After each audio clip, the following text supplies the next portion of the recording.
Chairman, Director Comey, you and I were discussing the felonious dissemination of classified material during the last round. Is there an exception in the law for current or former U.S. officials who request anonymity? To release classified information? Yes, sir. No.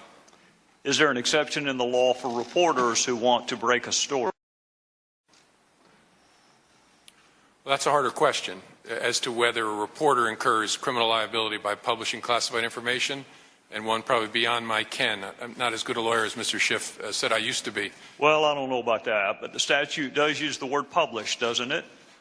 It does, but that's a question I know the Department of Justice has struggled with through administration after administration. I know the Department struggled with it, the Fourth Circuit struggled with it, lots of people have struggled with it, but you're not aware of an exception in the current dissemination of classified information statute that carves out an exception for reporters.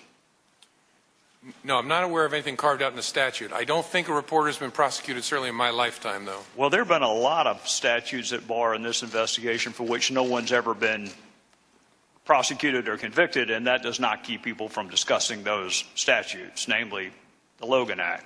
In theory, how would reporters know a U.S. citizen made a telephone call to an agent of foreign power? How would they know legally? Yes. If it was declassified and then discussed in a judicial proceeding or a congressional hearing, something like that. And assume none of those facts are at play, how would they know? Someone told them who shouldn't have told them. How would a reporter know about the existence of intercepted phone calls?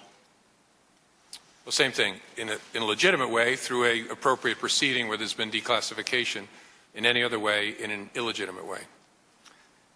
How would reporters know if a transcript existed of an intercepted communication? Same answer. The only legitimate way would be through a proceeding, appropriate proceeding. The illegitimate way would be somebody told them who shouldn't have told them. What does the term mask mean in the concept of FISA and other surveillance programs? As Director Rogers explained, it's our practice, approved by the FISA court, of removing the names of U.S. persons to protect their privacy and their identity unless it hits certain exceptions. So masking means, as Mike Rogers said, I'll often see an intelligence report from NSA that will say U.S. person number 1, U.S. person number 2, U.S. person number 3, and there's no further identification on the document. Admiral Rogers said there are 20 people within the NSA that are part of the unmasking process. How many people within the FBI are part of the unmasking process? I don't know for sure as I sit here. Surely more, given the nature of the FBI's work. We come into contact with U.S. persons a whole lot more than the NSA does, because we may be conducting, we only conduct our operations in the United States to collect electronic surveillance, to conduct electronic surveillance. So I can find out the exact number. I don't know it as I sit here. Well, I think, Director Comey, given the fact that you and I agree this is critical, vital, indispensable, a similar program is coming up for reauthorization this fall with a pretty strong headwind right now. It would be nice to know the universe of people who have the power to unmask a U.S. citizen's name, because that might provide something of a roadmap to investigate who might have actually disseminated a masked U.S. citizen's name. Sure, the number is relevant, but what I hope the American people will realize is the number is important, but the culture behind it is, in fact, more important. The training, the rigor, the discipline. We are obsessive about FISA and the FBI for reasons I hope make sense to this committee, but everything that's FISA has to be labeled in such a way to warn people, this is FISA. We treat this in a special way. So we can get you the number, but I want to assure you the culture of the FBI and the NSA around how we treat U.S. person information is obsessive, and I mean that in a good way. Director Comey, I am not arguing with you, and I do agree the culture is important. But if there are 100 people who have the ability to unmask and the knowledge of a previously masked name, and that's 100 different potential sources of investigation. And the smaller the number is, the easier your investigation is. So the number is relevant. I concede the culture is relevant. NSA, FBI, what other U.S. government agencies have the authority to unmask a U.S. citizen's name? Well, I think all agencies that collect information pursuant to FISA have what are called standard minimization procedures, which are approved by the FISA court that govern how they will treat U.S. person information. So I know the NSA does, I know the CIA does, obviously the FBI does. I don't know for sure beyond that. How about the Department of how about Maine Justice? I mean, Maine Justice, I think, does have standard minimization procedures. All right, so that's 4. The NSA, FBI, CIA, Maine Justice. Does the White House have the authority to unmask a U.S. citizen's name? I think other elements of the government that are consumers of our products can ask the collectors to unmask. The unmasking resides with those who collected the information. And so if Mike Rogers' folks collected something and they send it to me in a report and it says U.S. person number 1 and it's important for the FBI to know who that is, our request will go back to them. The White House can make similar requests of the FBI or of NSA, but they don't on their own collect, and so they can't on their own unmask. I got that about right? Yeah, that's correct. I guess what I'm getting at, Director Comey, is you say it's vital, you say it's critical, you say it's indispensable. We both know it's a threat to the reauthorization of 702 later on this fall. And, oh, by the way, it's also a felony punishable by up to 10 years. So how would you begin your investigation, assuming for the sake of argument that a U.S. citizen's name appeared in the Washington Post and the New York Times unlawfully? Where would you begin that investigation? Well, I'm not going to talk about any particular investigation. That's why I said in theory. You would still figure out, so who are the suspects? Who touched the information that you've concluded ended up unlawfully in the newspaper, and start with that universe, and then use investigative tools and techniques to see if you can eliminate people or include people as more serious suspects. Do you know whether Director Clapper knew the name of the U.S. citizen that appeared in the New York Times and Washington Post? I can't say in this forum because, again, I don't want to confirm that there was classified information in the newspaper. Would he have access to an unmasked name? In some circumstances, sure. He was the Director of National Intelligence, but I'm not talking about the particular. Would Director Brennan have access to an unmasked U.S. citizen's name? In some circumstances, yes. Would National Security Advisor Susan Rice have access to an unmasked U.S. citizen's name?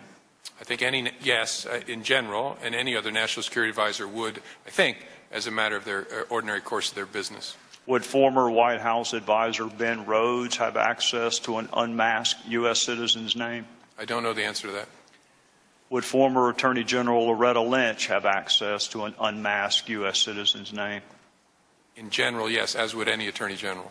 So that would also include acting AG Sally Yates? Same answer. Did you brief President Obama on, well, I'll just ask you, did you brief President Obama on any calls involving Michael Flynn? I'm not going to get into either that particular case, that matter, or any conversations I had with the President, so I can't answer that. Well, Director Comey, there's been some speculation this morning on motive. I'm not all that interested in motive. First of all, it's really hard to prove. Secondarily, you never have to prove it. But I get that people want to know. The jury always wants to know why. I think you and I can agree there are a couple of reasons that you would not have to unlawfully, feloniously disseminate classified material. It certainly wasn't done to help an ongoing criminal investigation because you already had the information, didn't you? Again, I can't answer in the context of this particular matter. How about in theory? Is there something a reporter would have access to that the head of the FBI would not? It's hard for me to answer. I would hope not when it relates to the I would FBI. hope not, too, since it's part of our surveillance programs. I would hope that you had access to everything as the head of the world's premier law enforcement agency. I would hope that you had it all. So if you had it all, the motive couldn't have been to help you because you already had it. And Admiral Rogers, the motive couldn't have been to help you because you already had it. So in the universe of possible motives for the felonious dissemination of classified material, we could rule out wanting to help the intelligence communities and the law enforcement communities. Those are two motives that are gone now. That leaves some more nefarious motives. Is the investigation into the leak of classified information, has it begun yet? I can't say, because I don't want to confirm that that was classified information. Well, I don't want to quarrel with you, Director Comey, and I do understand that you cannot ordinarily confirm or deny the existence of an investigation. But you did it this morning, citing DOJ policy, given the gravity of the fact pattern. Would you not agree that surveillance programs that are critical, indispensable, vital to our national security, some of which are up for reauthorization this fall, that save American lives and prevent terrorist attacks, also rises to the level of importance? I think those programs are vital, and leaks of information collected pursuant to court order under those programs are terrible, and as I said in my opening statement, should be taken very, very seriously. What I don't ever want to do is compound what bad people have done and confirm something that's in the newspaper. Because sometimes the newspaper gets it right. There's a whole lot of wrong information allegedly about classified activities that's in the newspaper. We don't call them and correct them either. That's another big challenge, but we just don't go anywhere near it because we don't want to help and compound the offense that was committed. I understand that, Director Comey, and I'm trying really hard not to get you to discuss the facts at bar. But some of the words that appeared in this public reporting include the word transcript, which has a very unique use in the matters that you and I are discussing this morning. That is a very unique use of that word. Wiretap has a very specific meaning. The name of a U.S. citizen that was supposed to statutorily be protected is no longer protected. So some of this reporting, let's assume 90% of it is inaccurate. That other 10% is still really, really important. And to the extent that you can rely on the dates in either the Washington Post or the New York Times, we are talking about February of this year is when the reporting first took place. So we're a month and a half or 2 months into something that you and I agree is incredibly important and also happens to be a felony. So I'm just simply asking you to assure the American people, you've already assured them you take it really seriously. Can you assure them that it is going to be investigated? I can't, but I hope people watching know how seriously we take leaks of classified information, but I don't want to confirm it by saying that we're investigating it. And I'm sorry I have to draw that line. I just think that's the right way to be. Well, I'm not going to argue with you, Director Comey, but it is, we're going to discuss a lot of important things today. Whether Russia attempted to influence our democratic process is incredibly important. Whether they sought to influence it is a separate analysis, incredibly important. The motive behind that interference and influence, incredibly important. Our U.S. response, incredibly important. Some of that may rise to the level of a crime. Some of it does not rise to the level of a crime. One thing you and I agree on is the felonious dissemination of classified material most definitely is a crime. So I would ask you, and I understand some of the procedures that you are up against, I would humbly ask you to seek authority from whomever you need to seek authority from.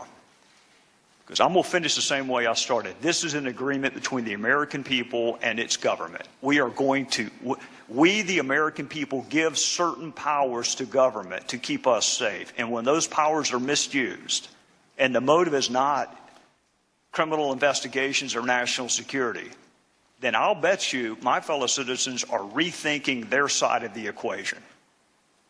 Because that U.S. citizen could be them next time. It could be you.